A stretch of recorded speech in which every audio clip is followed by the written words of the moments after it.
on this episode of the Serve to Perform podcast. It's funny, we have this internal joke in the family where my husband will say at some point, like when I'm getting really into that store manager mode, my husband would say, I'm not wearing a name tag. My sister will tell you the story of redoing my mom and dad's closet and, buying these little cubicles. Yeah. But we had to put them all together. So I timed her. I did Sandra Silva. You know this is true. I timed her and said, okay, that took about 15 minutes. So we have 6 of these, which means, you could probably get this done pretty quick. And she's like, do you see a badge here? Do you see? So I think, sometimes it could come out like that. Thank you for joining us today on the Serve to Perform podcast. Today we're joined with Miss Carol Silva Moralez again. Thank you for joining us. Thank you. Yeah, so we're going to do our back of the business card conversation like we normally do. And we're just going to learn about you, who you are, how you've gotten to the point that you are at today. And then we'll hopefully at the end of this be able to say we know you a little bit better. So I think I'm ready. Okay, good. So tell us a little bit about how you got involved with Serve to Perform. Wow. So it was really interesting. One of my friends and former colleagues, David Collins, reached out and knew that I had been displaced from my former job where I'd served really for 25 years. Wow. But was somebody who reached out and said, hey, boy, I heard... Yeah. Would you consider just talking with me about Serve to Perform? I would love to just introduce you to the Arroyos family, tell you what we're doing, and just, see if you might be interested in learning more, exploring some opportunities. Best thing that ever happened. Yeah. And then now we're here. Now we're here. Now I'm a partner at Serve to Perform. Yeah. I'm an executive coach. Yeah. I'm kind of living out my passion to kind of help people be the best versions of themselves. Yeah. So I'm really doing my passion's work. Yeah, that's really awesome. Wonderful. So tell me a little bit about your childhood growing up. Where did you grow up? And then tell me a little bit about your family. Okay. So I am the daughter of Ramon and Rachel Silva. From Texas. And I grew up, my father worked on a road construction crew. So I actually grew up in these little small towns across West Texas until my daddy started working for 3M. So the big company makes tape and all those kind of things. So he started working there, and it was actually a 33-year career for him. Wow. But because he wanted us to have some roots, right? And so I grew up, I'm third-generation American. Okay. My grandparents were the first generation. They only spoke Spanish. Wow. And which meant that my dad and my mother, even on the grandparents on my mother's side, also were Spanish speakers. I then was a Spanish speaker myself, right? So Spanish was my first language. Wow. I'm very proud to be a Latina. Yeah. And even though I've I feel like I've kind of ebbed in and out of that space, meaning there were times when being a Latina and speaking the language were a tremendous contribution. And I think particularly as I was running Walmart stores in Southern California, South Texas, being able to speak the language and connect with people in their own languages was really, I think, amazing and helpful when you're trying to lead a team of 400 associates. Wow. Right? So it was really wonderful. But that's who I am. I was raised out there in Texas, and I have a sister. She's amazing. A brother who's also very wonderful, talented. He lives in Austin. She lives in San Antonio, Texas. Okay. And so I'm a part of this great tribe of Silva. Now I'm a Silva Moralez, but, really I come from some good stock. That's awesome. So tell me a little bit about how you migrated, I guess you could say, to Northwest Arkansas, how you made your way here. Yeah, so it was this really circuitous journey. You know, I was in San Antonio, Texas, and which is where I met my husband, Tomas. And 27 years ago. Wow. Don't do the math. Yeah, that's great. So I met my husband out there. We were both working for Six Flags theme park. Okay. And he happened to be one of the guys at the front gate sweeping things up, dancing and singing, and he earned this huge award. And out of the whole park of 5,000 people, he was the employee of the month. And Wow. I say that with all true respect for him being that person, because he was so special and really giving his heart to all the things that he did. Really amazing. But I met Tomas, and he decided, I mean, we fell in love. He decided that he wanted to be a Marine. Okay. So enroll in the Marine Corps so that he could provide us a stable life and a stable income and all those things. We were starving college students at the time. Well, he got stationed in California, which took my mommy and daddy's firstborn girl completely away, all the way across the United States.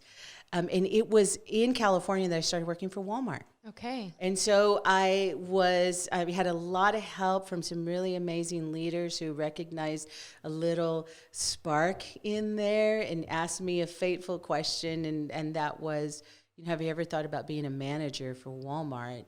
Which I never had because I was going to school. Yeah.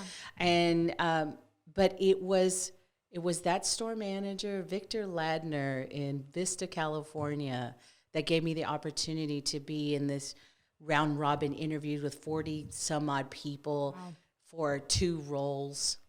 And I happened to have been selected as one of them. So that kind of began my career. So I started running stores. I had one in El Cajon, California. Wow. I had a store in San Antonio, Texas, which took me back home. So I was really excited to do that. And then I had a market in Northwest Oklahoma. Okay. Before one of my sponsors, Celia Swanson, pulled me out of the field organization into her talent development space. So that brought me here 8 years now that I've lived here. It's the longest, aside from where I grew up, it's the place where I've been the longest with the family. So we have roots here now. It'd be hard to pry us out of here, but we love Northwest Arkansas. Yeah. So you have children, right? I do. Tell me about your children. Great. Well, let me tell you, that's my favorite subject.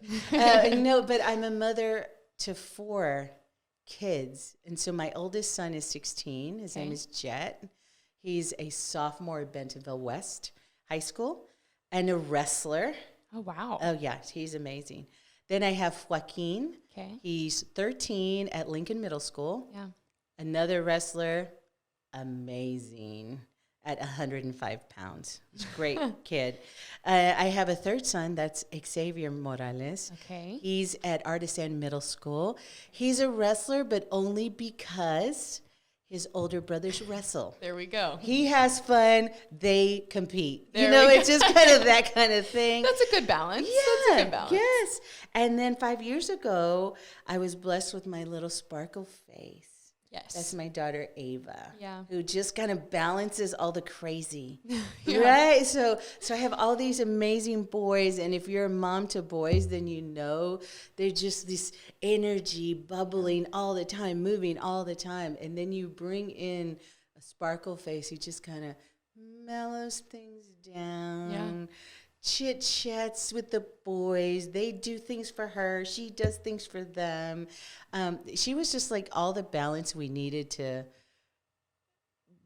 bring things, keep it all together. That's so funny. That's awesome. Yeah. So tell me some of the lessons that you learned being thrown into that leadership role when they wanted you to be selected as one of the managers. Tell me what was going through your mind? Yeah. Oh, gosh. Well, one, I'll tell you, I have deep admiration for all of my ops leaders out there. Yeah. If you consider that running a Walmart store, any kind of business, plug in Dollar General, plug in, retail is hard. And the people that work and serve in that industry are very special. Yeah. Very special. So, this is a 24-hour-a-day operation. And it includes 350 human beings with 350 personalities and different needs, and at different levels of performance and capacity and all those things. And it takes one person with assistant managers and co-managers. I know the structure has changed, but I think pretty much everybody's kind of has the same roles. But it truly takes a humble leader, someone who has a vision for what good looks like, what the operation should be like, but someone who has a passion to serve people, to be able to get everybody on the same page. I mean, you could imagine the complexity of running a Walmart store where you've got lots of data, lots of systems in play. Yeah.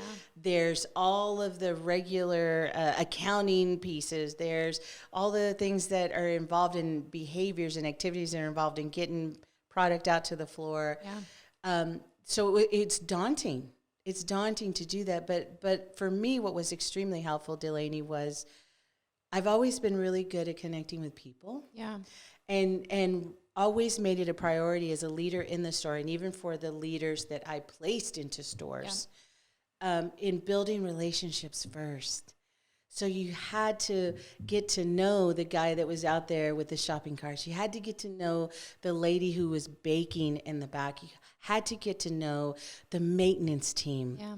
Like, people need to know that you care about them if you're going to ask them to do a lot of work. Yeah. Right? For sure. I mean, I want to know that this person really has my best interest at heart. Like, yes, we could have to work. Yeah. I mean, that's what we do, right? That's why we get paid. But when you can build those interpersonal connections and deep connections with people, you can change the world. Yeah. You can change the world. And at a Walmart store, we were able to do really amazing things. Yeah. How do those lessons you learned as being that leader in that leadership role as a manager of all of the different Walmarts that you were able to be in charge of, how do those lessons you learned transition into being a mom? Oh, man. So that's a great question. It's funny. We have this internal joke in the family where my husband will say at some point, like when I'm getting really into that store manager mode, my husband would say, I'm not wearing a name tag. My sister will tell you the story of redoing my mom and dad's closet and, buying these little cubicles. Yeah. But we had to put them all together. So I timed her. I did. Sandra Silva, this is true. I timed her and said, okay, that took about 15 minutes. So we have 6 of these, which means, you could probably get this done pretty quick. And she's like, do you see a badge here? Do you see? So I think, sometimes it could come out like that. Yeah. But in all honesty, I think where it comes out is in the relationships with my sons and my husband and my daughter, and also understanding the value of surrounding yourself with a great tribe. Yes. I have a wonderful, amazing set of women who are my everything. Yeah. They're the people that I talk to when I don't feel like myself. They're the women that I talk to and lift up when they don't feel like themselves. So you've got to have a really great support structure, and you need it if you're gonna be a mom to 4 kids, and you're going to be a partner at a firm full time. I mean, when you've got to give 100% of yourself in all these different ways, then you've got to have, I lean on those lessons a lot. For sure. Yeah. Yeah. What's one lesson that you hope to teach your children, and maybe not even saying it verbally to them, but just by doing it and acting it out? Oh, that's an awesome question too. I would tell you that it is to have faith, to do all things in his purpose. Yeah. Right? And to really, truly know that you're not alone. Yes. So, the reality is we're here for a very short time. Yeah. We don't like to think about those things. We don't like to talk about those things. But I hope that Tomas and I have been able to build up really good human beings who love, who have faith, who practice service themselves, because they've certainly seen it modeled. Yeah. And I hope that they're another generation that can just take it forward. Yeah. Do you have any final words you want to share with us about you or about what you do with Serve to Perform or anything like that? I would just want to talk about Latinx NA real quickly, because Latinx NA is the way in which we serve at Serve to Perform. It's just really practicing what we talk about all the time. And I was in a kickoff session this morning with the Executive Advisory Committee and new service empowered advanced leaders, or SEALs as we call them, leaders who've been promoted into all these amazing positions, and got to share the strategic plan for Latinx NA. And I just feel tremendous pride, Delaney, in being a steward to all of these very talented leaders throughout Northwest Arkansas. And I think the point that I would put on the conversation is, it's not enough just to say you want to serve other people, right? Yeah.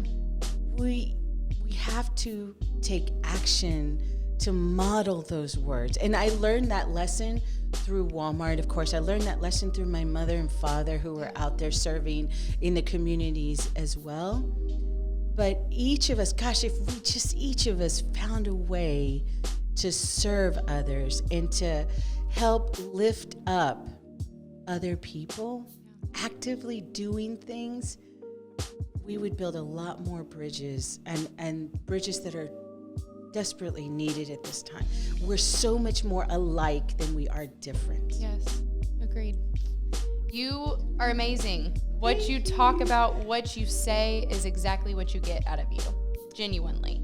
And that is something that is so rare to come by nowadays. You have a lot of people who are boastful and say all these things about themselves and what they hope that they're like, and they don't act those things out, and you do. And that's so genuine in the way that you come across. So we appreciate all that you do for Serve to Perform. We appreciate your time today. Thank you for telling us a little bit more about you, and we will see you hopefully soon for another podcast. All right. It's my pleasure, Delaney.